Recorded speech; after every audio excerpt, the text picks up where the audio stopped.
जय Hind friend. So class 10th में ये आप लोगों के लिए वन शॉट रिवीजन है। वन शॉट रिवीजन का मतलब क्या है कि एक ही क्लास में पूरे चैप्टर को कंप्लीट करने का एक जो है वीडियो आपको एक प्रोवाइड कराया जा रहा है।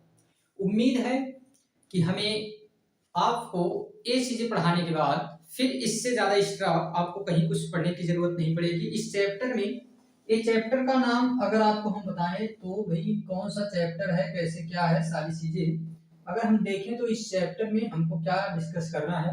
एक चैप्टर है हमारा जियोग्राफी का, और जियोग्राफी के इस चैप्टर में हमको देखना है, ठीक है, ये फर्स्ट चैप्टर है, चैप्टर फर्स्ट है।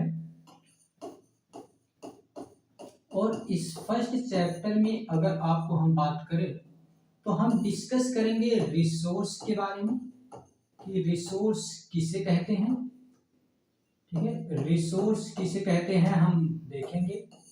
और ये पूरे रिसोर्स के इस चैप्टर में संसाधन और डेवलपमेंट यानी कि रिसोर्स एंड डेवलपमेंट नाम का ये जो चैप्टर है, इस चैप्टर में हम सारी चीजें डिस्कस करेंगे, सब कुछ देखेंगे। एक सिंगल चीज आपको कहीं से एक्स्ट्रा में देखने की जरूरत नहीं है, सब कुछ आज की क्लास में हम कंप्लीट कर देंगे। बस आपको क्या करना है, तो आपको एक दो छोटी छोटी चीजें हैं जिनको आपको करना है।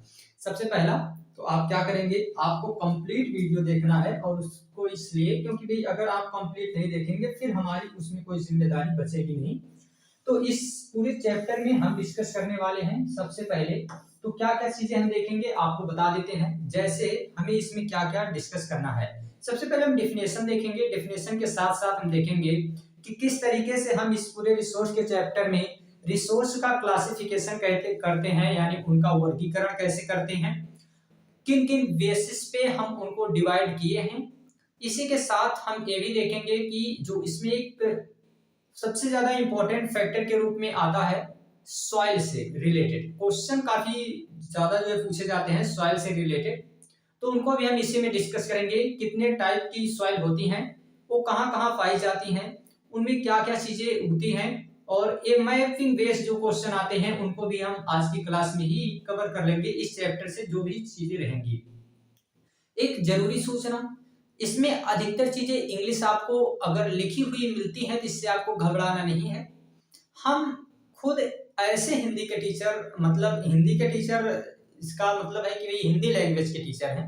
आपको ऐसे घबराना नहीं कि इंग्लिश में कुछ चीजें लिखी गई हों तो आपको समझ नहीं आएंगी, क्योंकि हम अभी तो ऑफलाइन क्लास आपने कभी देखा नहीं है कि हमारी ऑफलाइन क्लास, तो वहां पे हम कभी भी ऐसे मतलब बोलचाल की भाषा अपनी है कि भाई काहो का करते हैं, तो इस तरीके से भी हम लोग पढ़ाते हैं। वहां भी कभी खड़ी हिंदी का हम प्रयोग नहीं करते हैं अपने अपने खुद के कोचिंग सुजीत कोचिंग क्लास में।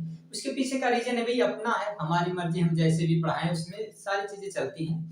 तो फिर ये चीजें यहाँ पे हम अभी देखने वाले हैं, तो आपको हिंदी और इंग्लिश का कोई भी ऐसी प्रॉब्लम नहीं आएगी। तो चलिए देखते हैं, हम ज्यादा समय ना लेते हुए आते हैं अपने इस चैप्टर के ऊपर। ठीक है, ये चैप्टर क्या है भाई, ये चैप्टर में हमने पीपीटी अधिकतर इसलिए रखा है कि कम टाइम में हम ज्यादा से ज्यादा चीजें कवर कर सके। अगर हम बाद में आपके साथ लिखते चलते, ठीक है, पढ़ाते समय ज्यादा चीजें, तो फिर टाइम हमारी ज्यादा जाती, और आपके पास अभी समय बहुत कम बचा हुआ है, इसलिए हम ज्यादा समय ना लेते हुए इसे कवर करने का प्रयास करेंगे। तो चलिए सबसे पहले हम बात करते हैं इस संसाधन नाम के चैप्टर में। इस चैप्टर में हमें क्या देखना है कि भाई रिसोर्स कहते किसको हैं, बता दीजिए सर जी रिसोर्स किसे कहते हैं। तो रिसोर्स उसे कहते हैं कि जो चीजें हमारी आवश्यकता की पूर्ति करे, हम उसे क्या नाम देंगे, संसाधन कहेंगे। बस क्या ध्यान देना है कि इसके लिए हमारे पास क्या होनी चाहिए, तो भाई टेक्नोलॉजी होनी चाहिए। प्रौद्योगिकी का मतलब है कि टेक्नोलॉजी होना चाहिए हमारे पास, और प्रकृति यानी कि नेचर में हमको मिले सब जगह, ठीक है, नेचर में मिल सके हमें, और इसके लिए कुछ संस्थाएं मान्यता प्राप्त हो। ऐसा नहीं कि सरकार मना कर रही हो फिर भी हम किए जा रहे हो। जैसे अरावली के मुद्दे पे बाकी सारे लोगों ने, जितने भी लोग थे, बहुत सब कुछ ने कहा, मतलब सभी लोगों ने बहुत सारी बातें कही, बट उसके बाद भी कुछ लोगों का कहना था कि भाई ये अच्छी चीजें हैं, इसको क्यों नहीं करने दिया जा रहा है।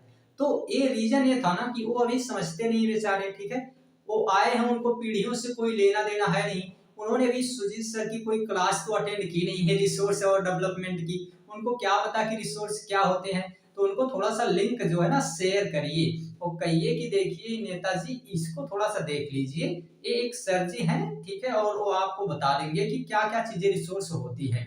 तो अभी हम पढ़ेंगे और उनको जो है आप बता दीजिएगा कि ये क्लास जो है 1 शॉर्ट डिवीजन की क्लास है, सारी चीजें एक ही क्लास में उनको बता दी जाएगी।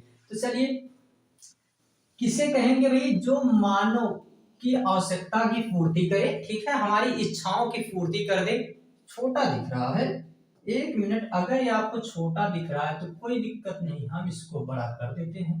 आ जाओ बाबू, तुम इधर आ जाओ, इसको इधर हम डिस्कस कर लेते हैं, ठीक है। यहाँ पे इसको हम छोड़िए ना, यहाँ डिस्कस करने का क्या मतलब निकला, हम इसको दूसरे जगह डिस्कस कर लेते हैं, ठीक है। और दूसरे जगह हम कहाँ डिस्कस करेंगे? तो हम डिस्कस करेंगे इसको यहाँ, यहीं पे समझ लेते हैं कि किसे कहते हैं, ठीक है। तो चलिए देखते हैं, अगर हम देखते हैं कि भाई हमारे पास यानी कि मानव के पास क्या क्या चीजें होनी चाहिए, ठीक है। तो मानव की अगर आवश्यकता की पूर्ति कर रहा है, ठीक है, हमको कोई चीज चाहिए, वो हमारी आवश्यकता की पूर्ति हो जाए, जैसे हमको इस समय क्या चाहिए? डाटा चाहिए, और डाटा मतलब 1000 जीबी है हमारे पास, ठीक है, 1000 जीबी है, बट उसका सही उपयोग नहीं हो रहा है, तो फिर वो संसाधन रहा नहीं, ठीक है। इतना डाटा होने के बाद भी ये स्लो चल रहा है, मतलब कि लाइव नहीं ले सकते हैं, कितनी बड़ी प्रॉब्लम है। इसको हम कहेंगे है तो रिसोर्स, बट अभी हम देखेंगे किस टाइप का रिसोर्स है, ठीक है। तो ये सारी चीजें हमको यहाँ देखनी है। 1 मिनट रुकेंगे आप।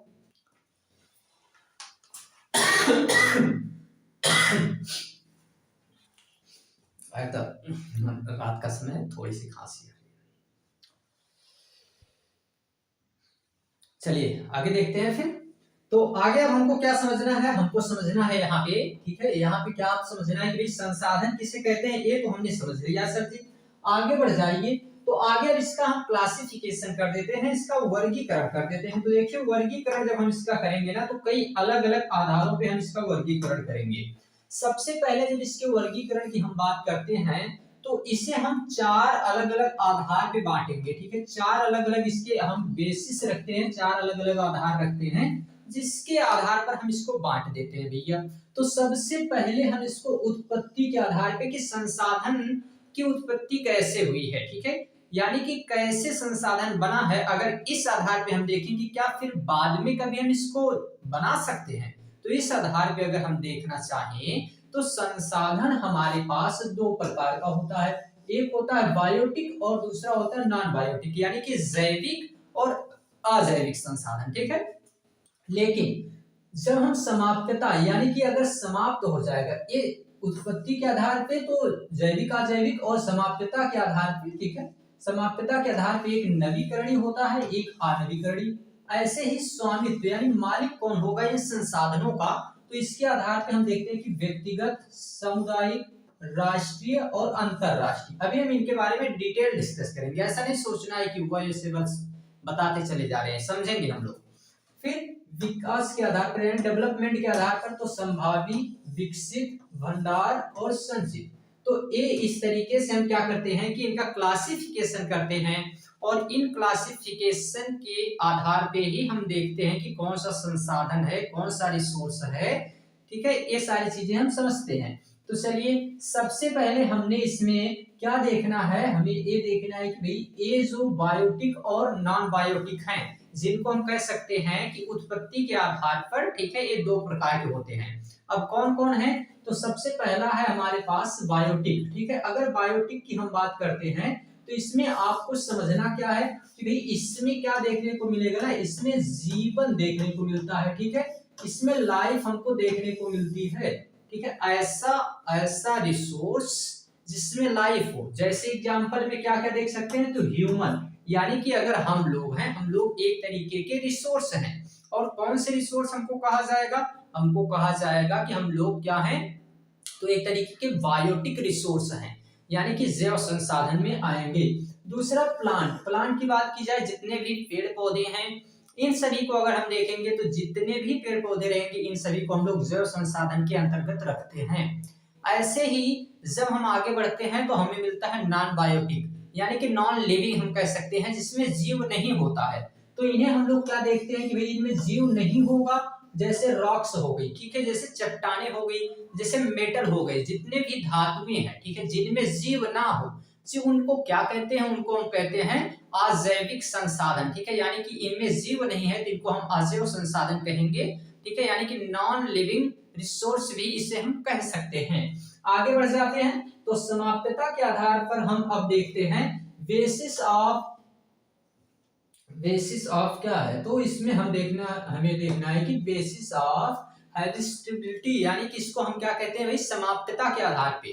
तो दो तरीके का, एक रिन्यूएबल होता है, दूसरा क्या होता है, तो दूसरा होता है नॉन रिन्यूएबल, यानी अनवीकरणीय और नवीकरणीय, ठीक है। तो ये है नवीकरणीय संसाधन, इसे क्या कहते हैं हम लोग, नवीकरणीय संसाधन, ठीक है, ये नवीकरणीय संसाधन है। अब ये जो नवीकरणीय संसाधन है, यानी इसका हम क्या कर सकते हैं, तो भाई इसको हम लोग क्या कर सकते हैं, तो इसका हम अगर एक बार समाप्त हो जाए तो फिर से इसको बना सकते हैं। उसी को नाम क्या दिया जाता है, उसी को नाम दिया जाता है नवीकरणीय योग्य संसाधन, लंबा चौड़ा नाम दिया गया, उससे हमको क्या लेना देना, इसको नवीकरणीय योग्य संसाधन कहते हैं, ठीक है। जैसे सोलर सन, ठीक है, सोलर हो गया, विंड हो गई, एनर्जी हो गई, यानी कि सौर ऊर्जा, ठीक है, फिर वायु ऊर्जा, पवन ऊर्जा जिसको कहते हैं, एनर्जी मतलब जिसको हम लोग एनर्जी में आ जाएगी इसमें सौर ऊर्जा, और फिर लास्ट में जो है पवन ऊर्जा, वाटर यानी जल हो गया, ठीक है, ये विंड यहाँ से आ गई। तो इन सभी को अगर एक बार समाप्त हो गए तो फिर से हम इनको प्राप्त कर सकते हैं, और इन्हीं को नाम दिया जाता है नवीकरणीय योग्य संसाधन, ठीक। लेकिन नॉन रिन्यूएबल, यानी कि जिनको हम फिर से प्राप्त नहीं कर सकते हैं, उनको क्या कहते हैं, अनवीकरणीय संसाधन। जैसे मिनरल्स हो गए, ठीक है, भाई मिनरल्स क्या है, एक बार समाप्त हुए ना, जीवाश्म में एक बार अगर जो समाप्त हो गया दोबारा थोड़ी ना उसको बना सकते हैं हम लोग। तो फिर इसी तरीके से फॉसिल्स हो गए, ठीक है, यानी कि जितने हम देखते हैं कि खनिज तेल वगैरह हैं, अब खनिज तेल हैं, एक बार जब मिनरल समाप्त हो जाएगा फिर खनिज तेल को भी, मतलब ऐसा नहीं कि कोई संसाधन दोबारा कभी नहीं मिलेगा, बट इनको तैयार होने में कई हजारों साल लगते हैं। अब कई हजारों साल लग रहे हैं तो कई हजारों साल हम इंतजार करेंगे, हम वेट करने आए हैं, एक मिनट वेट ना हो, इधर चल रही है टाइपिंग टकाटक, और उधर जो है क्या है कि एक मिनट ना बीते कहाँ चले गए थे। तो इतनी सारी वेटिंग कोई करने वाला नहीं है, ठीक है।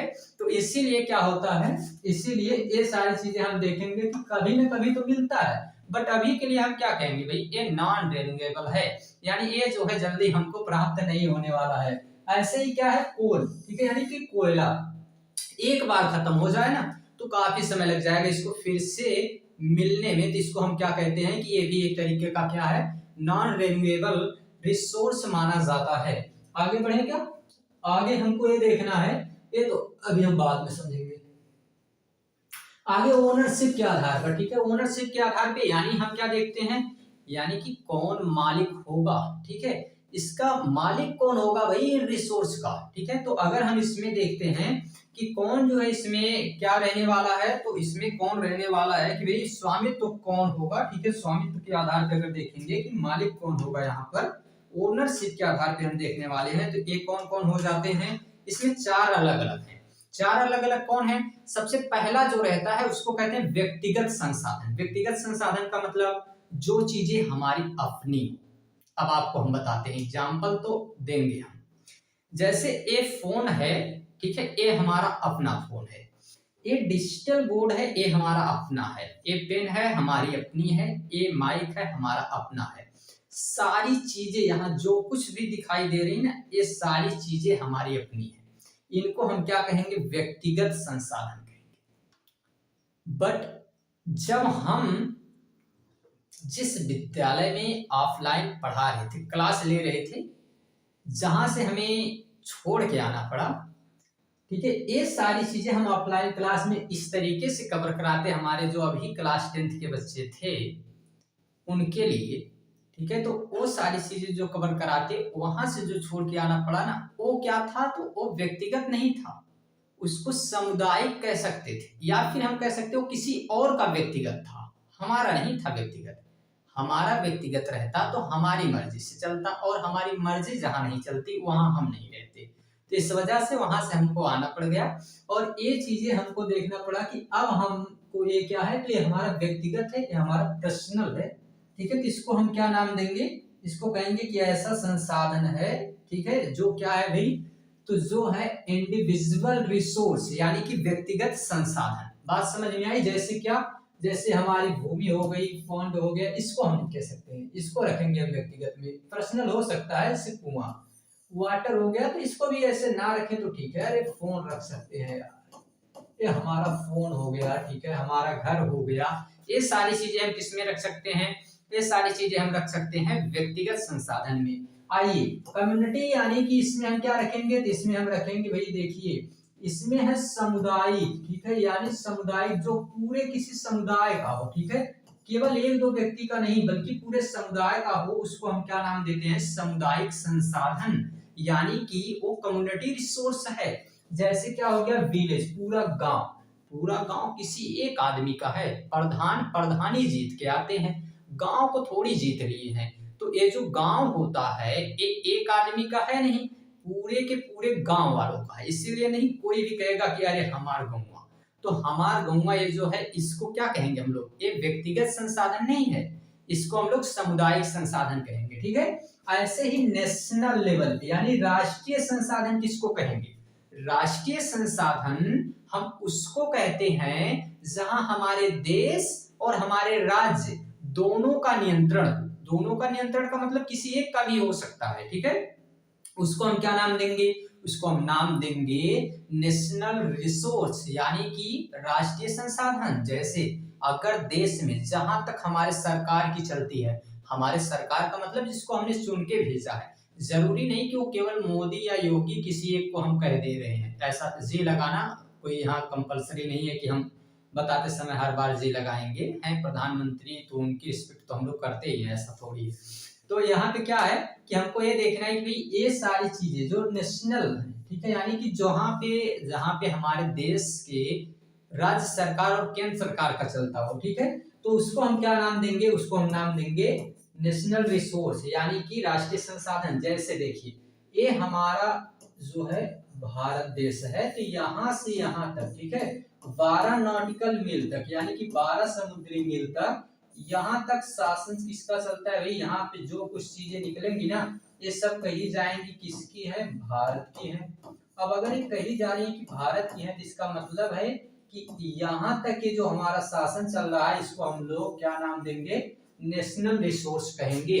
बट चौथे नंबर पे क्या आता है, इंटरनेशनल रिसोर्स। इसका क्या मतलब है, इसका मतलब है कि इसके बाद भी ना एक समय आता है और वो एक समय क्या आएगा कि यहाँ का ये जो रिसोर्स है यहाँ तक चलता है, यानी कि ये अब ओपन सी आ गया, इसको कहते हैं ओपन सी। 200 के बाद तो इसको नाम दिया जाता है ओपन सी यानी कि खुला समुद्र। भाई यहाँ पे सबका चलेगा, इधर कोई भी ऐसा नहीं कि जो कहे कि हमारे ही देश का ही है, आपके देश का नहीं है, तो इसको हम ओपन सी नाम देते हैं, यानी कि एक खुला सागर, यहाँ पे भी किसी का चल सकता है।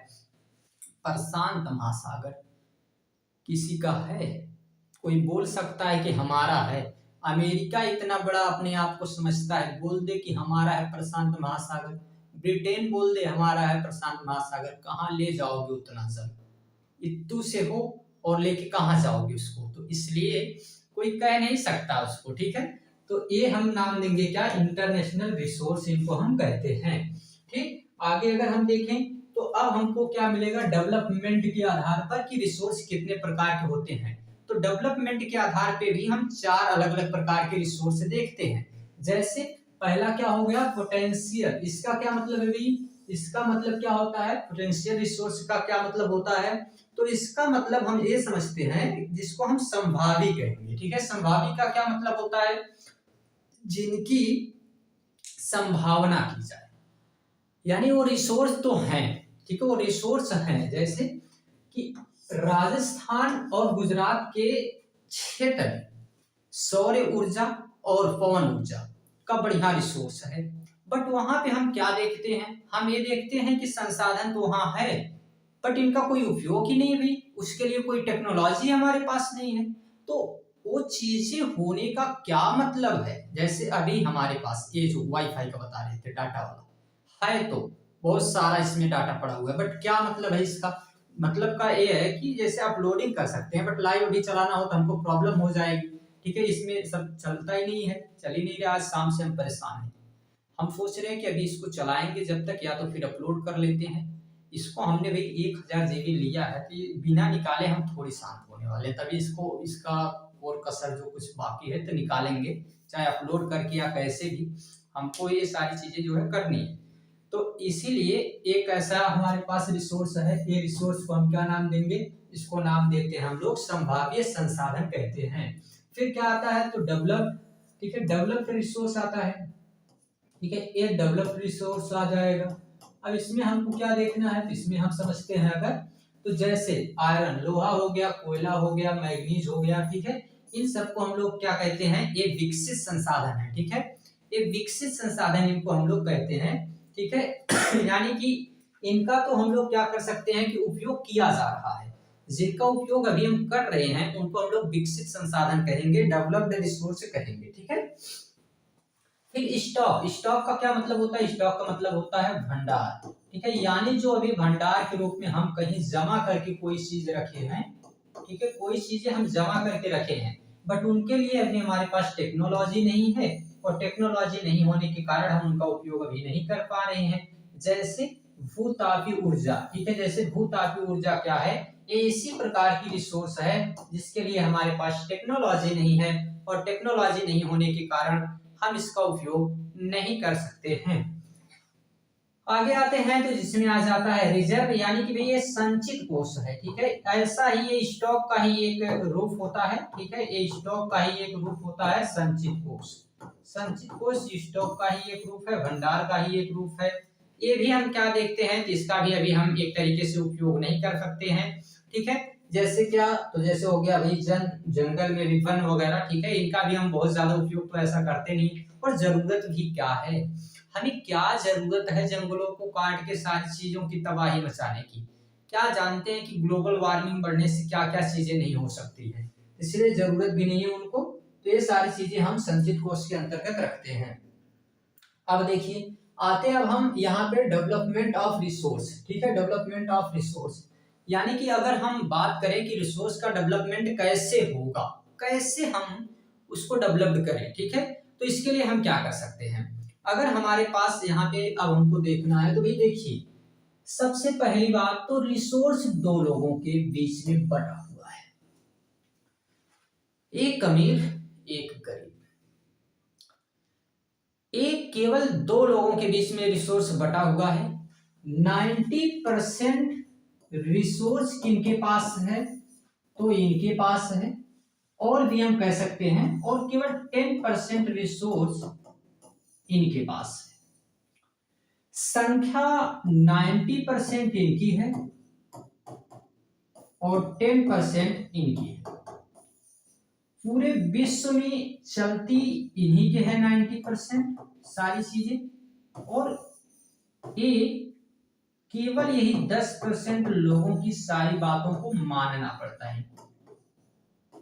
तो पूरे के पूरे रिसोर्स में अगर हम देखें तो रिसोर्स इन्हीं के पास पड़ा हुआ है। इसके पीछे कई रीजन हमको लगते हैं। हमने एक जो कुछ भी अभी जाना है उसके बिहेव पे अगर हम देखें तो इसके पीछे का बहुत बड़ा लॉजिक ये है कि कुछ तो मेहनत की वजह से है, और कुछ चीजें इसमें हैं कि जो जिनके पास हो गया हो अपना छोड़ना नहीं चाहते। ठीक है, मतलब बेईमानी से या भ्रष्टाचारी से जैसे भी चल रहा है बस चलने दीजिए, उसको चलाने दीजिए, कोई दिक्कत नहीं है, कि बाकी लोगों को क्या जरूरत है इसकी, ऐसा समझते हैं कि हमको मिल गया है तो फिर दूसरों की इसकी जरूरत नहीं है। ठीक है, तो इसलिए ये सारी चीजें चल रही है, रिसोर्स इस तरीके से बटा हुआ है। तो जैसे इसी वजह से ना ग्लोबल वार्मिंग बढ़ जाएगी। अब ये जो ग्लोबल वार्मिंग बढ़ेगी तो इससे क्या होगा ये समझिए, ग्लोबल वार्मिंग बढ़ी, और ग्लोबल वार्मिंग बढ़ने से भैया ये O3 मतलब जिसको ओजोन परत कहते हैं, ये ओजोन परत हो जाएगी थोड़ी सी क्या, थोड़ी सी पतली, और इसके वजह से ना एक किरण आएगी जिसको कहते हैं अल्ट्रावायलेट रे, यानी कि फ्राबैंगनी किरणें, ठीक है। और ए जो आएंगी ना, तो ए आने के बाद क्या करेंगी, स्किन कैंसर होगा, स्किन कैंसर, ठीक है। और स्किन कैंसर कैसे लोगों को होगा, ऐसे लोगों को होगा जो जितने ज्यादा मतलब लाइट की वजह से हम बहुत ज्यादा दिख रहे हैं, थोड़े से हाईलाइट कर देता है ये सब एकदम पूरा चेहरा, और ये सब अभी थोड़ा सा डार्क कर देता है इधर।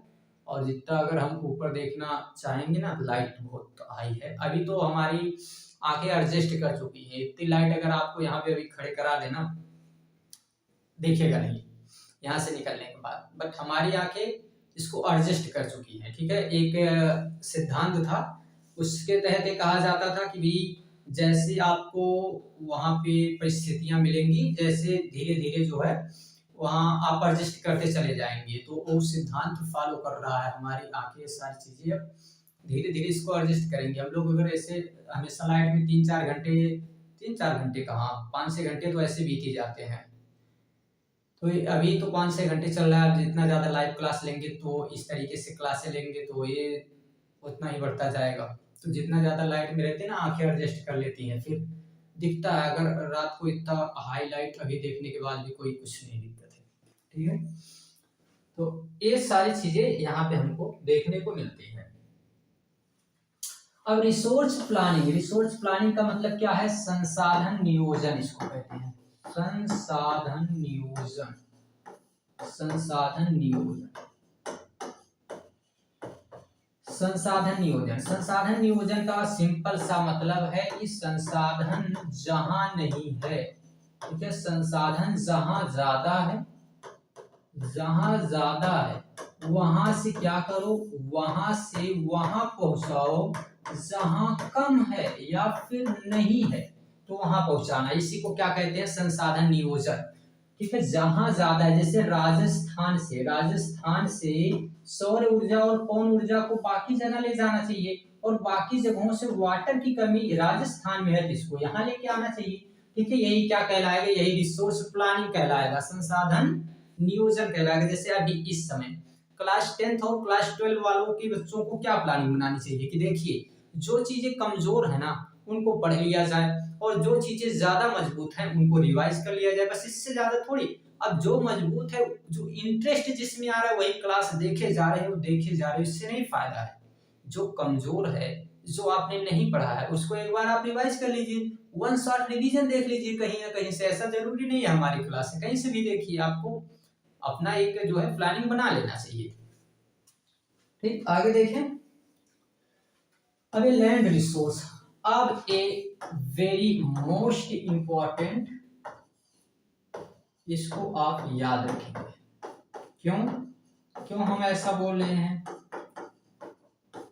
हमने एक फार्मूला सेट किया है, फार्मूला क्या हमने सेट किया है कि जो हमने सोशल साइंस में पढ़ाया नहीं वो पेपर में आया नहीं, एक 100% एक्यूरेसी इसमें देखने को मिलती है, ठीक है। मतलब अगर हमने कोई चीज छोड़ दिया चैप्टर में, दोबारा उसको मत पढ़िएगा, क्योंकि उससे नहीं आएगा क्वेश्चन, आएगा ही। और इसलिए अगर हमने जो चीज कह दिया कि ये इंपॉर्टेंट है तो इसको जरूरी है कि देखिए। क्यों, क्योंकि भाई ये तो आएगा, ग्रांटेड आएगा, गारंटी के साथ आएगा। हर बार लैंड रिसोर्स से जोड़ के क्वेश्चन आते हैं, ठीक है। अभी आपको हम दिखाएंगे एक फोटो आपको दिखाएंगे, वहां से भी ऑब्जेक्टिव टाइप क्वेश्चन आते हैं। तो देखिए लैंड रिसोर्स यानी कि इसको क्या कहते हैं, भूमि संसाधन या भू संसाधन कहा जाता है, ठीक है। इसको हम क्या नाम देते हैं, इसको नाम देते हैं भू संसाधन। अब ये जो भू संसाधन है ना, इसका मतलब क्या है, इसका मतलब समझिए कि हमारे पास जो जमीन है, आपके पास जमीन है जी बिल्कुल, तो ये जो हमारे पास जमीन है, इस जमीन को हम कितने भागों में बांट के क्या क्या कर रहे हैं, तो जो जो कर रहे हैं उसी को हम लोग क्या कहते हैं भाई, भूमि संसाधन, भूमि का किस तरीके से हम लोग उपयोग कर रहे हैं। आइए देखते हैं हमारे पास है कैसी जमीनें, तो भाई 43% ना प्लेन एरिया है, ऐसा जी प्लेन एरिया हमको मिलता है। अच्छा, अगर ज्यादा प्लेन एरिया है तो यहाँ पे रहने वाले गोलू मोलू ये ज्यादा रहेंगे, ठीक है, ये सभी ज्यादा यहाँ पे मिलेंगे। तो हम क्या बोलेंगे कि भाई पॉपुलेशन क्या होगी, यहाँ इंक्रीज होगी, ज्यादा मिलेगी, जनसंख्या ज्यादा मिलेगी, ठीक है। उसके पीछे का क्या रीजन, प्लेन एरिया, ठीक है, तो प्लेन एरिया की वजह से ऐसा होता है। आगे हिली एरिया कितनी है, तो केवल 33% हिली एरिया, और प्लेटू कितना है, तो प्लेटू है 27%। तो एक आप बनाएंगे चित्र, और वो चित्र कैसा होना चाहिए, ऐसा होना चाहिए। कहाँ गया भाई, यहाँ पे एक आप बना लेंगे फोटो इस तरीके का, और यहाँ पे आपको क्या करना है, यहाँ पे आपको बता देना है कि यहाँ से एक 30% क्या हो गया, 43% हो गया प्लेन एरिया, क्वेश्चन आएगा ध्यान से, और ये क्या हो गया 30% हिल एरिया, और ये 27% क्या हो गया, तो ये हो गया प्लेटू। मतलब प्लेटू का मतलब क्या होता है, प्लेटू का मतलब होता है पठार। बात समझ में आ गई है। तो ये इतनी चीजें यहाँ पे आपको देखने को मिलेंगी, ठीक है। ये मतलब ऐसे क्वेश्चन इस पे आते जाते रहते हैं, तो इन सबको याद रखना बहुत जरूरी है। अगला अगला इस चित्र को याद रखना जरूरी है कि इससे क्वेश्चन जो है, इससे जो क्वेश्चन आते हैं हर बार ऑब्जेक्टिव टाइप क्वेश्चन, पिछली बार भी इससे क्वेश्चन आया था, पिछली बार की बात है, 2025 का एग्जाम हुआ है, 2025 का जो बोर्ड एग्जाम हुआ था उसमें, अभी ये 26 चल रहा है, तो इसमें जो आएगा, इसमें तो आएगा ही, साथ में 25 में भी आया था। हम सॉल्व कराए थे पेपर को, हमको पता है, ठीक है। अब सॉल्व कराने का मतलब ऐसा नहीं समझना है कि हम नकल कराए थे, ठीक है। जो चीजें मतलब हैं तो वो उसकी बातें नहीं अभी हम कर रहे हैं, उस पर कभी हम खुल के चर्चा करेंगे, वो सारी चीजें अलग होती हैं, वो एक अलग मुद्दा है। उस पर जब हम चर्चा करेंगे ना, तो सरकार को बगल में बैठा के कभी चर्चा होगी, अभी नहीं, उसका टाइम आया है, हम लोग बात करेंगे कभी, उसका समय आएगा। बाकी अभी जो चर्चा हमको करनी है, तो इसको सॉल्व पेपर हम कराए थे, तो उसमें भी हमको मिला था कि क्वेश्चन उसमें आया था, ठीक है। तो चलिए देखते हैं इसको कि यहाँ पे क्या है, हमारे पास क्या है, तो भाई वन का क्षेत्र कितना है, ठीक है। यहाँ पे वन का क्षेत्र कितना है, एक क्या चीज दिखाई दे रहा है, तो ये हमको दिख रहा है कि भाई ये पूरा जो भूमि है ना, यहाँ पे क्या क्या चीजें हैं, तो 46 पॉइंट, यानी कि अगर हम बात करें तो 46.26% क्या है, ये है यहाँ पे वन का क्षेत्र, ठीक है, वन है। और ए 3.73%, ये क्या है, तो ये ऐसी जमीन है, ठीक है, ये ऐसी जमीन है जिसको हम क्या नाम देंगे, इसको हम नाम देंगे कि भाई ये कृषि अयोग्य भूमि है, ठीक है। यानी कि ये पड़ती तो है ही, ये है बंजर, लेकिन यहाँ पर क्या है, तो बंजर के साथ साथ यहाँ पे कभी कृषि नहीं की जा सकती है। बट एक आएगी, ठीक है, एक आएगी ऐसी बंजर भूमि, बट वो कृषि योग्य रहेगी, है कृषि योग्य, लेकिन फिर भी वहां पे खेती नहीं की जा सकती है। और ये ऐसी है, ये ऐसी भूमि है जहां पे भाई करना ही नहीं है, कि मतलब आप कर ही नहीं सकते हैं, ऐसी जमीन है, ठीक है। फिर आगे अगर हम बढ़ते हैं, तो यहाँ पे हमको मिलता है 3.50%, ए वाली इस भूमि की बात कर रहे हैं। तो ए भूमि कैसी है, यहाँ पे चारागाह की भूमि है। और फिर ये 6.23% जो है, इसको हम क्या नाम देते हैं, तो इसको अगर हम देखते हैं 6.23%, ठीक है। तो यहाँ पे अगर हम बात करते हैं, तो ये क्या है कि भाई ये भी एक तरीके से पड़ती भूमि है, ठीक है। तो ये जितने हैं, इनके लिए आपको ये फोटो हम पीडीएफ फॉर्मेट में दे देंगे, और आपकी एनसीईआरटी में भी ये फोटो मिला होगा, ठीक है। तो एनसीईआरटी से और साथ में अगर हम इसको आपको प्रोवाइड करा देते हैं, तो एक दो बार इसको आपको देख के जाना है। क्यों, इसके लिए कोई ट्रिक थोड़ी याद कर सकते हैं, क्या ट्रिक लगाएंगे हम, कोई ट्रिक लगाने की बात है, एक दो बार देख लेना, एग्जाम से पहले भी देख लेना, अभी देख लेना एक दो बार, तो ये सारी चीजें याद हो जाएंगी, ठीक है। तो ये चीजें थोड़ा सा जो है इमेज बेस्ड है, तो इसको आप लोग याद रख के जाएंगे क्योंकि क्वेश्चन इससे आते हैं, अभी इंपॉर्टेंट तो है। चलिए आगे बढ़ते हैं। अब देखिए भूमि क्षरण का क्या मतलब है, तो भूमि क्षरण का आप मतलब पहले समझ लीजिए भूमि क्षरण का क्या मतलब है। ठीक है, भूमि क्षरण या उसका उपयोग, तो जितनी ज्यादा भूमि अगर जो हमारे पास है, ठीक है, लैंड के रूप में, उनका हम क्या करते हैं, भी खनन से या अत्यधिक सिंचाई से वो धीरे धीरे, ठीक है, उसका जो ऊपर वाला परत है, ठीक है, ऊपरी परत है, उसको हम लोग नुकसान पहुंचाते जा रहे हैं। ठीक है, तो एक तरीके से क्या कहलाता है, यही भूमि क्षरण कहलाता है। भूमि क्षरण, अत्यधिक चराई हो गई, मतलब उसको चारागाह करते हैं हम लोग, जितना ज्यादा पशु चारण करेंगे, जितनी ज्यादा सिंचाई की जाएगी, तो ये सारी चीजों से ऐसा होता है। ठीक है, आगे हम अगर समझें तो यहाँ पे हमको देखना है अब जाके क्लासिफिकेशन ऑफ सॉइल, और ये अपने आप में ये भी एक इंपॉर्टेंट क्वेश्चन यहाँ से बनते हैं। तो इनके बारे में अब हम समझते हैं, क्लासिफिकेशन ऑफ सॉइल। देखिए क्लासिफिकेशन ऑफ सॉइल में हम कुछ जरूरी आपको ऐसे सॉइल बताएंगे जिन पे हर बार क्वेश्चन आते हैं, तो इस बार भी आ सकते हैं, इनको ज्यादा जरूरी है याद रखना। देखिए सबसे पहला क्लासिफिकेशन ऑफ सॉइल में हमको क्या देखना है, तो सबसे पहले यहाँ पे मिट्टी जो देखेंगे वो क्या है, उसका नाम हम देखते हैं, और उसका नाम क्या है, जलोढ़ मृदा, यानी कि एलुवियल सॉइल के नाम से जानते हैं। ठीक है, एलुवियल सॉइल, एलुवियल सॉइल यानी कि जलोढ़ मृदा उसको कहेंगे। ठीक, जल ओढ़ का मतलब है कि जल के द्वारा, हमने ये कॉन्सेप्ट कई बार दिया, जल के द्वारा उड़ाई गई मिट्टी, उसको नाम देते हैं जलोढ़ मृदा। ठीक है, जलोढ़ मृदा कहते हैं। अब आपको याद क्या रखना है, तो ए जलोढ़ मृदा के कुछ नाम है। पहला, इसको ही काप मृदा कहते हैं, इसको ही कसारी मृदा कहते हैं, इसको ही दोमट मिट्टी कहते हैं। ठीक है, तो एक पहली बात तो इसके नाम याद रखना है कि इतने सारे इसके नाम हैं। डायरेक्ट पूछा जाएगा काप मृदा किसे कहते हैं, भूल जाओगे, भूलोगे, तो इसको याद रखना जरूरी है। ठीक है, दूसरा, ये 3 अलग अलग नदियों से बना है। कौन तीन नदियां हैं, तो मैप तो हमारा भाई ना, जब से हमने ऑफलाइन में थोड़ा सा पढ़ाना इसको कम किया, तो मैप को हमारे लग गई है नजर, ऑनलाइन वाले सही बच्चे नहीं हैं। अब यहाँ पे हम क्या देखते हैं कि ए मैप हो गया हमारा, ठीक है, और ये हमारा जो मैप हो गया, नाराज हो गया है, हमको बनाते नहीं हैं आप बार बार, इसका कहने का मतलब है कि हमको आप बनाते नहीं हैं, और जो है केवल फटाफट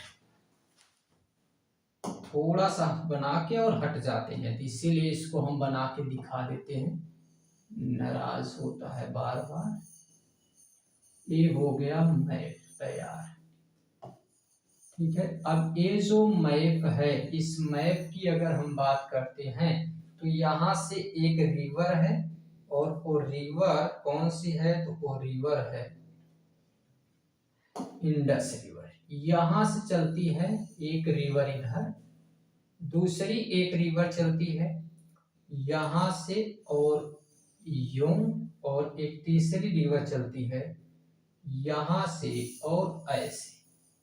तो ये 3 अलग अलग जो नदियां हैं, इन्हीं से बनी हुई है जलोढ़ मृदा। इसको नाम देते हैं हम लोग सिंधु, इसको हम नाम क्या देते हैं, इसको नाम देते हैं ब्रह्मपुत्र, और इसको नाम देते हैं जी गंगा। तो इन्हीं से बनी है कौन, जलोढ़ मृदा। ठीक है, जलोढ़ मृदा का जो निर्माण हुआ है ना, इन्हीं मिट्टियों से हुआ है। जितनी भी जलोढ़ मृदा बनी हुई है, सभी की सभी जलोढ़ मृदा सब इन्हीं से बनी हुई है। ठीक है, इन्हीं को नाम क्या दिया जाता है, एलुवियल सॉइल कहते हैं, काप मृदा कहते हैं, कसारी मृदा कहते हैं। इनके ही अलग अलग नाम दिए गए हैं, इन्हीं को हम जानते हैं अलग अलग नामों से, इन्हीं सारी नदियों से वो बने हुए हैं। ठीक है, तो फिर आगे हम इनमें अगर देखते हैं तो क्या चीजें हमको याद रखना है, आगे हमको याद रखना है इसी में। ठीक है, क्या याद रखना है कि ये राजस्थान, पूर्वी तटीय मैदान और इन सारी चीजों, इन जगहों पे पाए जाते हैं, जैसे महानदी हो गई, गोदावरी हो गई, ऐसे क्षेत्रों में ये मिट्टी मिलती है। फिर यूपी हो गया, हरियाणा, पंजाब, यूके, ये सभी क्षेत्रों में, तो यही ये क्षेत्र भी हैं। यहाँ से देख सकते हैं कि इसको हम क्या नाम देते हैं, इसको नाम देते हैं पूर्वी तटीय मैदान। ठीक है, इसको पूर्वी तटीय मैदान कहते हैं। ईस्टर्न कोस्टल प्लेन के नाम से जाना जाता है, पूर्वी तटीय मैदान के नाम से इसको जाना जाता है। और यहाँ पर ये महानदी और महानदी का ये जो क्षेत्र आता है, महानदी और गोदावरी का क्षेत्र, इसी क्षेत्र में अधिकतर ये नदियों से ही बनी हुई होती है, इसी वजह से नदी के पास ही बार बार मिलती है। ठीक है, बाकी ये स्टेट वगैरह आप यहाँ से याद रख सकते हैं कि कौन कौन सी स्टेट इसमें शामिल है। जैसे यूपी हो गया, हरियाणा हो गया, पंजाब हो गया, उत्तराखंड हो गया, ये सभी स्टेट इसमें आते हैं। ये 7.68 लाख वर्ग स्क्वायर में है लगभग। पोटास और चूना, फास्फोरस, फास्फेरिक अम्ल, ये सभी जो है यहाँ पे मिलती है। इन सभी की अधिकता यहाँ पे देखने को मिलती है। ठीक है, आगे अगर हम बात करें तो अब हमको मिलती है कौन सी मृदा, तो अब मिलती है ब्लैक सॉइल। ब्लैक सॉइल, बस इससे ज्यादा कुछ नहीं देखना है आपको, इतना पढ़ लो, इतना काफी है। ब्लैक सॉइल, ब्लैक सॉइल में क्या है, ब्लैक सॉइल को रेगूर मृदा, लावा मृदा, कपास मृदा के नाम से जानते हैं। और इसी को हम लोग क्या कहते हैं, तो इसी में जैसे हमको पोटास, मैग्नीशियम, कैल्शियम कार्बोनेट और चूना, इन सभी की क्या मिलती है, कमी देखने को मिलती है। और ये महाराष्ट्र, गुजरात, मध्य प्रदेश के कुछ भाग, छत्तीसगढ़ और कर्नाटक जैसे क्षेत्रों में पाई जाती है। इसको ब्लैक सॉइल के नाम से जाना जाता है। ये चट्टानों वाले क्षेत्र में मिलती है, मिनरल्स के द्वारा बनी हुई होती है, लावा के द्वारा इसका निर्माण होता है, इसीलिए इसको लावा सॉइल भी कहते हैं। ठीक है, तो ये सारी चीजें इसमें आपको याद रखनी है। थोड़ी सी स्पीड दिख रही हो तो वही रिवीजन का क्लास है। ठीक है, तो इतना ज्यादा डीप में हम जाके एक एक चीजें नहीं बताने बैठे हैं। क्यों? क्योंकि हम वही चीजें अभी देख रहे हैं जो हमारे क्लास 10th के प्यारे बच्चों के लिए क्या है भाई, जरूरी चीजें हैं। ठीक है, ये अब क्या है, रेड सॉइल। रेड सॉइल यानी लाल मृदा। ठीक है, लाल या पीली मृदा इसको कहा जाता है।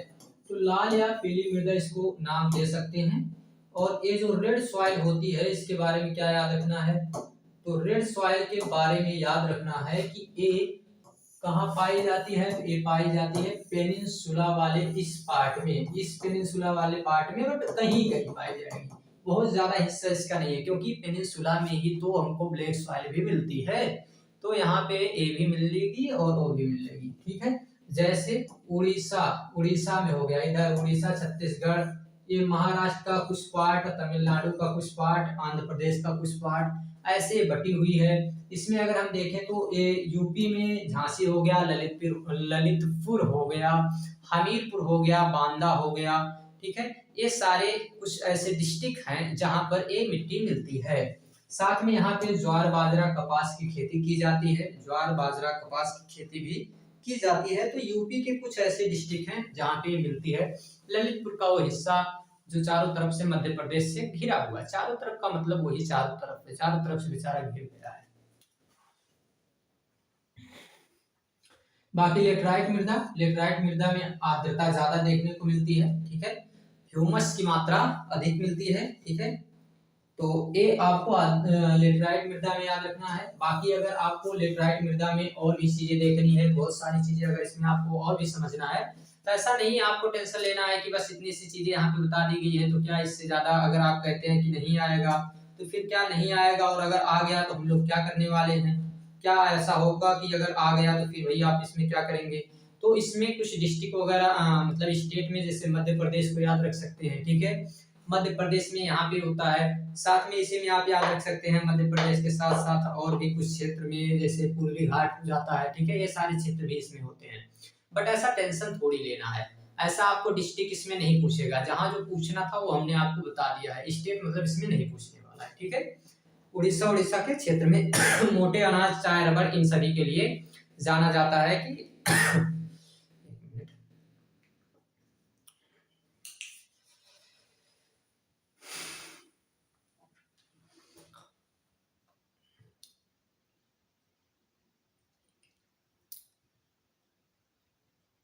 वीडियो स्टक नहीं हुआ है, खांसी आ रही थी तो इसलिए थोड़ा सा रुक गए हैं कि अभी वो सही हो जाएगी।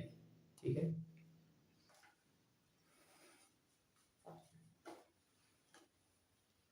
चलिए आगे बढ़ें। आगे अब क्या बढ़ना है, आगे अभी आपको क्या समझना है अब हम आपको बता देते हैं।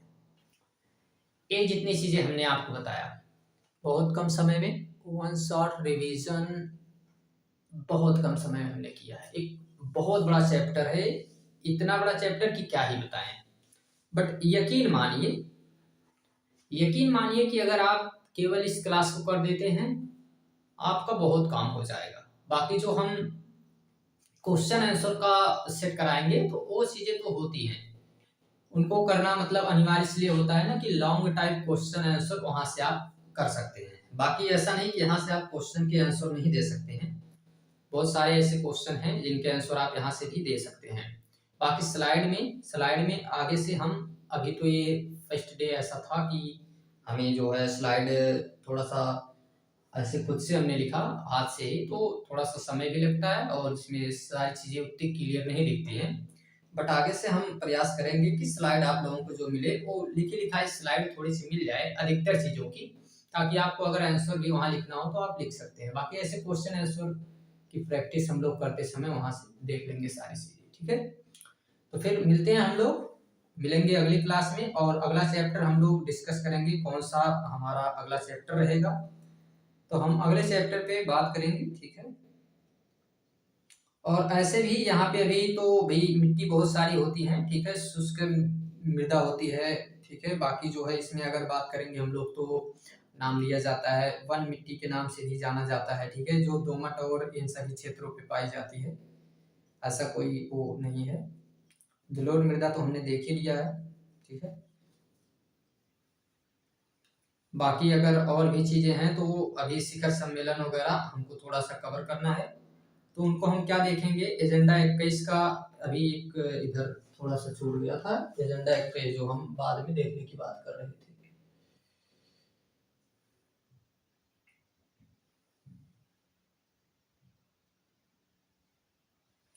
रियो डी जेनेरो पृथ्वी सम्मेलन 1992, इसके बारे में अगर हम बात करते हैं तो इसको एजेंडा 21 के नाम से जाना जाता है। 1992 में हुआ है ब्राजील के दक्षिण अमेरिका के ब्राजील वाले क्षेत्र में, ठीक है, दक्षिण अमेरिका के ब्राजील वाले क्षेत्र में ये हुआ है, ठीक है, यहाँ पर ब्राजील वाले क्षेत्र में हुआ है और ये 1992 में हुआ था। 1992 में एजेंडा 21 एजेंडा 21 के नाम से जाना जाता है। एजेंडा 21 का क्या मतलब है, तो एजेंडा 21 का मतलब है कि सस्टेनेबल डेवलपमेंट गोल को ध्यान में रखते हुए किया गया था, मतलब सतत पोषणीय डेवलपमेंट था, ठीक है। तो ये सारी चीजें थी और डिस्कस करेंगे अब हम अगला चैप्टर, और अगला चैप्टर जो हमारे पास रहेगा वो कौन सा चैप्टर रहने वाला है, तो अगर हम बात करेंगे तो वो अगला चैप्टर हमारे पास जो रहेगा उसमें शायद हमें उम्मीद है कि हम लोग सेकंड वाला चैप्टर ही देखेंगे, जिसको वन या वन्य जीव संसाधन के नाम से जानते हैं, उसको भी हम डिस्कस करेंगे, क्योंकि वहां से भी क्वेश्चन बहुत सारे आते हैं, जैसे आरक्षित क्षेत्र से लेके और भी रिजर्व वगैरह ये सारे क्वेश्चन वहां से आते हैं, तो उनको भी हम लोग डिस्कस करेंगे, ठीक है। देखेंगे हम उनके बारे में भी सारी चीजें, ऐसा कोई वो नहीं है। बाकी इसमें अभी हमको लगेगा तो टॉप 20 क्वेश्चन इसके हम क्या करा देंगे, रिवाइज भी करा देंगे, ठीक है, बहुत जल्द ही हो सकता है, मे बी आज ही हो जाए, हमारे मन की बात है, ठीक है। तो अभी तो इसमें ज़्यादा स्टोरेज का वो इशू है, थोड़ा सा आप नहीं देख पा रहे होंगे इसको, बट अभी हम देख रहे हैं, इसमें दिखा रहा है कितना, तो इसमें दिखा रहा है 0.7 GB के 0.7 GB का स्टोरेज है, इसीलिए लाइव चलता तो हमको टेंशन नहीं रहता, हम 2-3 चैप्टर एक साथ में कंप्लीट करते हैं, बट ऐसा इसलिए हमको रुकना पड़ता है क्योंकि इसमें जो है स्टोरेज का इशू, तो उतना ही हम पीपीटी वगैरह भी इसमें तैयार करते हैं। चलिए अभी हम प्रयास करेंगे एक बार फिर से लाइव का, अगर चली चीज़ें तो फिर से हम देखेंगे। तो मिलते हैं, thanks, take care, bye bye अगली क्लास में।